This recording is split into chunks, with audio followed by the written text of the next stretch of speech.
अरे भाग्यवान सुनो, आज मेरा प्याज कचौरी खाने का मन कर रहा है। अरे छी, मैं नहीं बनाने वाली प्याज कचौरी। मुझे ठीक से बनाने नहीं आती वो। अरे तो मैं तुम्हें बनाने को कह भी नहीं रहा, तुम बस जाकर गुलशन से ले आओ। उसकी प्याज कचौरी के आगे सब फेल है। और हाँ, आलू की सब्जी तो जरूर डलवाना। हाँ ठीक है, लेकिन मुझे प्याज कचौरी लाने में फिर थोड़ा वक्त लगेगा, क्योंकि गुलशन की प्याज कचौरी की दुकान पे बहुत लंबी लाइन लगती है। कह तो तुम सही रही हो, गुलशन के प्याज कचौरी है भी तो जबरदस्त। गुलशन बहुत ही लजीज कचौरी बनाया करता था। उसके प्याज की कचौरी खाने के लिए लोग दूर दूर से आते थे। पहले वो बहुत गरीब था।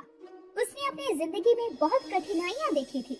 गुलशन और उसकी पत्नी ढोलकपुर नाम के गांव में रहा करते थे। गांव में उसके खेत तो थे, लेकिन फसल उगाने के लिए पैसे नहीं थे। तभी एक दिन ठाकुर साहब उसके घर आते हैं। गुलशन, तुझे 3 महीने हो गए, तूने जो मुझसे ये उधार लिया था वो तूने अभी तक नहीं दिया। मुझे जल्द से जल्द मेरे दिए हुए पैसे चाहिए, वो भी ब्याज के साथ, समझा? पर इस बार भी थोड़ा मुश्किल है मालिक। मेरे खेतों में इस बार फसल इतनी अच्छी उगी नहीं है। अभी मेरे पास करने को कोई काम भी नहीं है। मुझे थोड़े दिन की और मोहलत दीजिए आपका कर्ज उतारने के लिए। भाई देख, अब मुझे कुछ और नहीं सुनना। अगले महीने में इसी तारीख को आऊंगा अपने पैसे लेने के लिए। नहीं दे पाया तो उसी टाइम मैं तेरे खेतों में कब्जा कर लूंगा। इतना कहकर ठाकुर साहब वहाँ से चला जाता है। तभी गुलशन अपनी बीवी राधा से कहता है, राधा, मैं अब क्या करूं?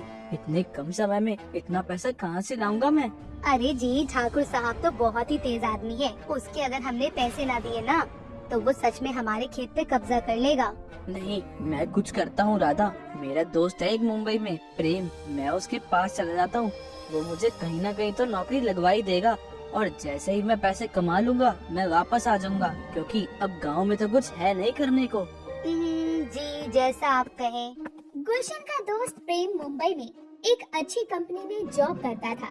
गुलशन अब जैसे तैसे मुंबई की बस में बैठकर अपने दोस्त प्रेम के घर पहुंच जाता है, जहां वो अपने दोस्त प्रेम को उसके सारे दुख दर्द बताता है। और प्रेम कहता है, अरे गुलशन, तू चिंता मत कर, अब तू मेरे पास आ गया है ना, मैं कल ही तुझे कहीं ना कहीं काम में लगवा दूंगा। चल, मैं अब तेरे लिए कुछ बना के लाता हूँ खाने को।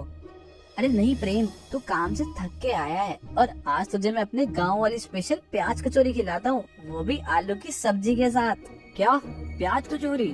सच में यार, मैं तुझे बता नहीं सकता कि मैं तेरे हाथ की प्याज कचौरी कितनी मिस कर रहा था। शुक्रिया भाई, तू आज प्याज कचौरी खिलाकर दिल खुश कर देगा। हाँ हाँ हाँ भाई। प्रेम उसे प्याज कचौरी बनाने का सारा सामान दे देता है और गुलशन प्याज कचौरी बनाकर प्रेम को देता है।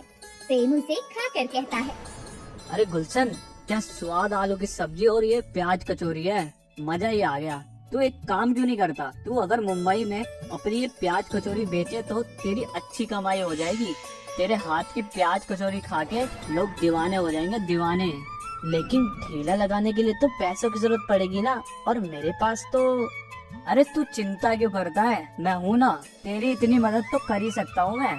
कुछ ही वक्त में प्रेम ने सारा इंतजाम कर लिया। वो गुलशन को मुंबई के बाजार में एक ठेला लगवा कर दे देता है और गुलशन वहाँ प्याज कचौरी बेचना शुरू कर देता है। लेकिन शुरुआत में उसके पास ग्राहक कम आते थे, लेकिन जो भी आता उसके प्याज कचौरी की तारीफ करके जाया करता था। अरे वाह, मजा ही आ गया। कितनी अच्छी प्याज कचौरी बनाई है, चटपटी आलू की सब्जी। अरे वाह वाह, मजा ही आ गया। यार गुलशन भाई, तुम्हारे इस प्याज कचौड़ी का तो कोई जवाब ही नहीं है। गुलशन को ये सुनकर बहुत अच्छा लगता है और अब धीरे धीरे उसके ठेले पर लोगों की भीड़ लगने लगती है और उसका काम अच्छा चलने लगता है। लेकिन वो अकेले सब संभाल नहीं पा रहा था, इसीलिए वो प्रेम से बात करता है। अरे प्रेम सुनो, मुझे तुमसे एक जरूरी बात करनी थी। हाँ बोलो गुलशन, क्या बात है? सब ठीक तो है ना? वो प्रेम यार, आजकल मेरे ठेले पे बहुत भीड़ आने लगी है और मैं सबको प्याज कचौरी नहीं खिला पाता। तो क्या तू किसी को जानता है जो मेरी मदद कर सके? अरे मैं तुझे कुछ बताने वाला था कि मेरी जॉब चली गई है और मैं भी काम ही ढूंढ रहा था, तो अब मैं ही तेरी मदद कर दिया करूँगा प्याज कचौरी बनाने में। बोल, तुझे मंजूर है? अरे हाँ भाई, ये भी कोई पूछने वाली बात है। अब गुलशन और प्रेम मिलकर अपनी पूरी सब्जी के ठेले को चलाते थे और गुलशन अपने किराए के पैसे भी भिजवा देता है। धीरे धीरे उनकी प्याज कचौरी की बिक्री और बढ़ने लगती है। तो प्रेम एक छोटा सा ढाबा किराए पर ले लेता है। सब कुछ बढ़िया चल रहा था। एक दिन एक ग्राहक उसके पास आता है। अरे गुलशन भैया, सच में यार तुम्हारे हाथों में जादू है यार। मजा आ गया प्याज कचौरी खा के। मेरे बच्चे तो तुम्हारे फैन हो गए हैं। प्रेम को उसकी ये बात अच्छी नहीं लगती कि जो ग्राहक आता वो सिर्फ गुलशन की तारीफ करता।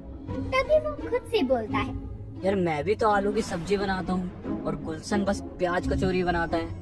फिर भी लोग गुलशन की ही तारीफ करते हैं। मुझे सब गुलशन का नौकर समझते हैं, जबकि मैं ही गुलशन को यहाँ तक लाया हूँ। तो नीचे भी मैं ही गिराऊंगा और पूरे ढाबे का मालिक अकेला बन जाऊंगा। मुझे कमाई के आधे पैसे गुलशन को देने नहीं पड़ेंगे।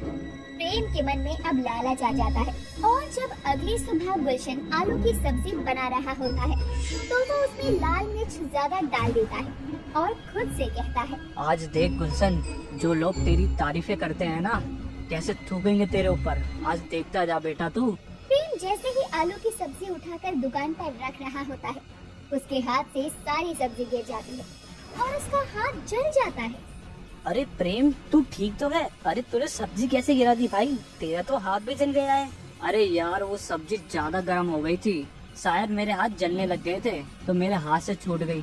कोई नहीं, अब अपने पास तो आलू की सब्जी का सामान भी नहीं है, तो आज ढाबा बंद ही रखते हैं और मैं घर जाके तेरे हाथ पे मलहम लगा देता हूँ। अगले दिन फिर प्रेम कचौरी के आटे में इनो मिला देता है, जिससे आटा फूल जाता है। गुलशन जैसे ही कचौरी बनाने लगता है तो कहता है, अरे यार ये आटा मुझे कुछ खराब सा लग रहा है प्रेम। भाई यार कचौरी तो तली नहीं रही। नहीं यार, मुझे तो सही लग रहा है। देख एक दो बार और देख। ना भाई, ये आटा तो फूल गया, इससे अब कचौरी नहीं बनेगी। अब हम एक काम करते हैं, आज कचौरी की जगह चावल बना लेते हैं। अबे यार ये क्या हो रहा है? मेरी सारी सोच खराब क्यों जा रही है? हाँ भाई, तुझे जो ठीक लगता है तू वो कर। अब गुलशन फटाफट चावल बना लेता है। तभी एक ग्राहक आता है और कहता है, सुनो गुलशन भैया, एक प्लेट प्याज कचौरी लगा दो। माफ कीजिए भैया, वो आज आलू की सब्जी के साथ प्याज कचौरी नहीं है। तो बताओ चावल दे दूं उसके साथ? हाँ भैया दे दो, जो भी है, बड़ी भूख लगी है और आपके हाथ का कुछ भी खा लो, मजा ही आता है। जी धन्यवाद भैया, हम अभी देते हैं। गुलशन फटाफट से आलू की सब्जी और चावल उस आदमी को दे देता है और वो आदमी भी आलू की सब्जी चावल खाकर उसका दीवाना ही हो जाता है। गुलशन भैया तुम कमाल हो, सच में तुम्हारी तरक्की तुम्हारे हाथों में है और वही चीज है जो तुम्हें यहाँ तक लाई है। जी शुक्रिया, लेकिन मेरी तरक्की का असली हकदार मेरा दोस्त प्रेम है। अगर ये न होता तो मैं कहीं भीख मांग रहा होता, इसी ने मुझे यहाँ तक पहुँचाया है। गुलशन की बातें सुनकर प्रेम को अपनी गलती का पछतावा होता है कि वो बेचारा गुलशन उसे ही सब कुछ मानता था और वो उसके साथ ही गलत करने चला था। वो शाम को घर पहुंचते हैं तो प्रेम कहता है, सुन भाई, मुझे माफ कर दे, मेरे से बहुत बड़ी गलती हो गई। क्या हुआ भाई बता तो। मैं पैसे के लालच और लोगों को तेरी इतनी तारीफ करते देख मैं जल गया था, इसलिए मैंने तेरा बुरा करना चाहा। लेकिन वो कहते हैं ना, अच्छे लोगों के साथ भगवान अच्छा ही करते हैं। लेकिन अब मुझे अपनी गलती का एहसास है, मुझे माफ कर दे भाई। अरे कोई बात नहीं भाई, मैंने तुझे माफ किया, तू मेरा भाई है यार, और ये कामयाबी हम दोनों की है। हम